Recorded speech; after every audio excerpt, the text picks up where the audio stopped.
ऋषभ पंत के एक्सीडेंट का आया असल वजह सामने। तो क्या खबर की पूरी जानकारी बताएंगे आपको डिटेल में। पहली बार हमारे चैनल पर आया तो हमारे चैनल को जरूर सब्सक्राइब कर ले और साथ ही साथ बेल आइकन को प्रेस कर ले ताकि क्रिकेट जगत की तमाम तर खबरें आपको आसानी से मिलती रहे।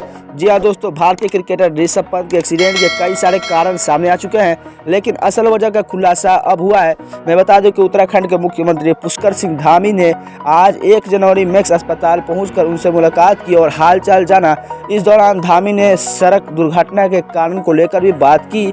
चलिए आपको बताते हैं आखिर कैसे हुआ पंत की कार का एक्सीडेंट। सीएम पुष्कर सिंह धामी ने बताया कि इस हादसे को लेकर पंत की मां ने उनसे बातचीत की थी।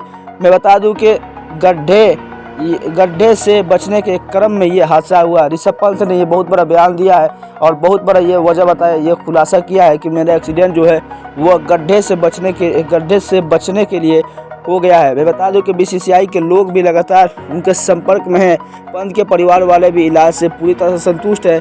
सीएम ने पंत के जल्द ठीक होने की कामना की है। मैं बता दूं कि 30 दिसंबर को सुबह करीब 5:30 बजे पंत दिल्ली से अपनी मां को सरप्राइज देने के लिए रुड़की लौटते समय एक गंभीर दुर्घटना का शिकार हो गए। इस दौरान उनकी कार हमादपुर झाल के पास रुड़की के नासन बॉर्डर पर डिवाइडर से टकरा गई। वो हादसे के दौरान कार में अकेले थे। इस दौरान उनके पीठ, माथे और पैर में चोट आ गई। मैं बता दूं कि इसके साथ ही सीएम धामी ने गणतंत्र दिवस के मौके पर हरियाणा रोडवेज के ड्राइवर सुशील और कंडक्टर परमजीत को सम्मानित करने का भी ऐलान किया। धामी ने कहा कि ड्राइवर और कंडक्टर ने ऋषभ पंत की जान बचाई।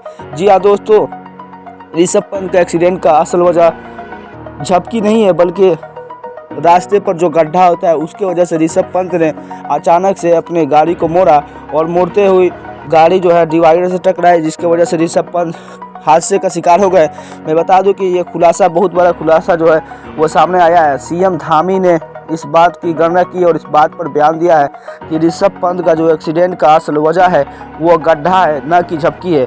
उनकी मां से बात करते हुए उन्होंने कहा है कि आपके पुत्र, अपने के लड़के और भारतीय क्रिकेटर ऋषभ पंत का जो एक्सीडेंट है वो झपकी से नहीं बल्कि गड्ढे के कारण ये खुलासा हुआ है। मैं बता दूं कि ऋषभ पंत ठीक होने के कारण ये बताए हैं, ये ऐलान किए, ये बयान दिए हैं कि मेरी एक्सीडेंट का असल वजह झपकी नहीं है, बल्कि मैं बहुत ही, जब भी गाड़ी में चलाता हूँ तो बहुत ही सोनपुर रहता हूँ और हमेशा आगे की ओर देखता हूँ और हमेशा विचित्र रहता हूँ, लेकिन अचानक से गड्ढा आ जाने की वजह से जो है ऋषभ पंत के जो कार का ये है वो कार का ऋषभ पंत के कार अचानक से मोड़ना पड़ा, क्योंकि गड्ढा सामने था।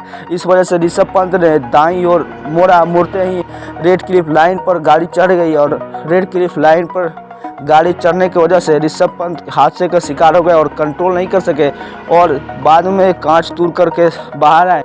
उन्होंने जब सीएम भास्कर ने उनसे जब ये उनका हाल चाल दरियाफ्त करने उनके हॉस्पिटल में पहुंचे थे, तब उसी दौरान ने ऋषभ पंत ने ऐलान किया, ये खुलासा किया कि मेरा एक्सीडेंट का असल वजह झपकी नहीं था, बल्कि गड्ढा था, जिसके वजह से मुझे गाड़ी को मोड़ना पड़ा।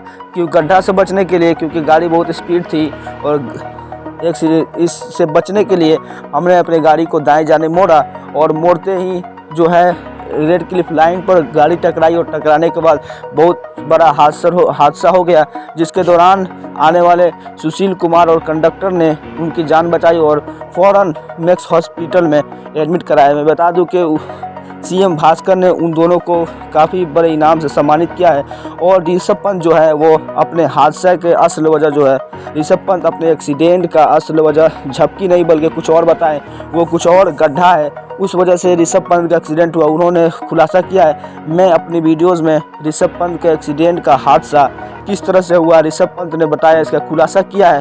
वो उन्होंने गड्ढा बताया कि अचानक गड्ढा के सामने गाड़ी आ गई थी, जिसकी वजह से मुझे अपने गाड़ी को दाईं जानी मोड़ना पड़ा और मोड़ते ही ये सब हो गया, ये सब हादसा हो गया। सीएम भास्कर से इन्होंने कहा।